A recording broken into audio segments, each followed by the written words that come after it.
Hello and welcome back to World 360. Israel and Hamas have rejected the International Criminal Court's request for their arrest warrants. So what's next? Can the G7 use seized Russian state assets to loan money to Ukraine? And why is Taiwan's parliament in chaos? We answer this and more in today's episode. So first up, let's look at the move by the International Criminal Court, or the ICC.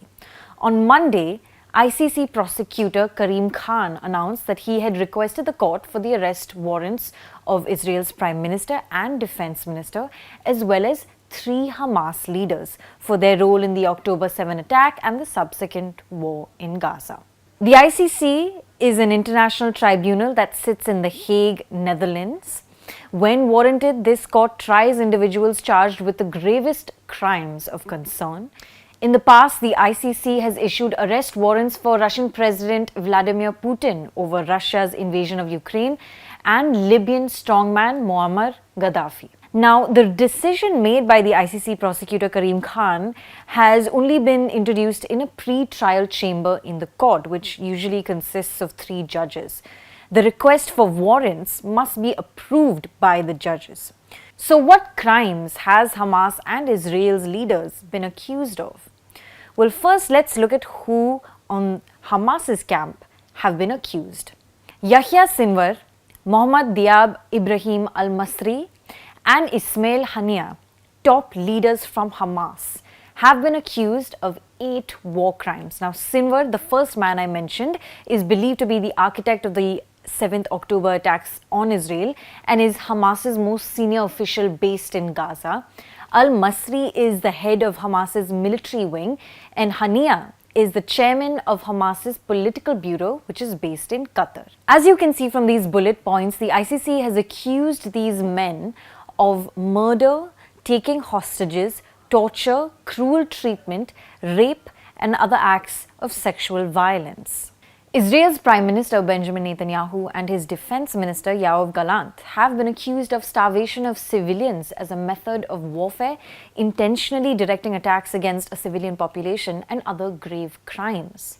Both the Hamas and Israeli leadership have flat out rejected the ICC prosecutor's request for their arrest warrants. US President Joe Biden also hit out at the International Court, calling the request for arrest warrants against Israel's top leadership outrageous. But what's interesting is that he didn't question the ICC's jurisdiction when it issued an arrest warrant for Putin last March. But countries like France, Belgium, and Austria, and even the EU's chief diplomat, Josep Borrell, appear to have backed the court's jurisdiction in this case. So, what's next? It's important to remember that the ICC doesn't have its own police force. And so the 124 countries that have signed a treaty that created the court, called the Rome Statute, are under legal obligation to enforce the court's warrants. But in the past, countries that are signatories to the Rome Statute haven't followed the court's decisions, especially when it comes to arresting quote-unquote fugitives on their soil. Also, a lot of major powers like the US, Russia, and China are not signatories to the Rome Statute. Neither is India, for that matter. And even in 2018, the UN came out with a report that showed violations of the Rome Statute are only likely to continue. For our second topic, we're looking at whether the G7 countries can use frozen Russian state assets to loan money to Ukraine. This will be a key topic of discussion when G7 finance ministers meet this week in Stresa in northern Italy. The G7, as you know, consists of Canada, France, Germany, Italy, Japan, the UK, and the US, and the European Union as an informal member. This is the group of countries that have issued major economic sanctions against Russia since it invaded Ukraine. This includes sanctions on Russia's oil trade, diamonds, and other critical economic sectors. The G7 froze around 270 billion euros worth of Russian financial assets soon after it invaded Ukraine in February 2022. Belgium, where a major securities depository called Euroclear is located, is the largest holder of frozen Russian state assets. Currently, it holds about 190 billion euros of these frozen assets. Keep in mind that these frozen assets have been generating investment income over the last 2 years. Now, the big question is Is it lawful for these frozen Russian assets to be used as collateral for a loan towards Ukraine?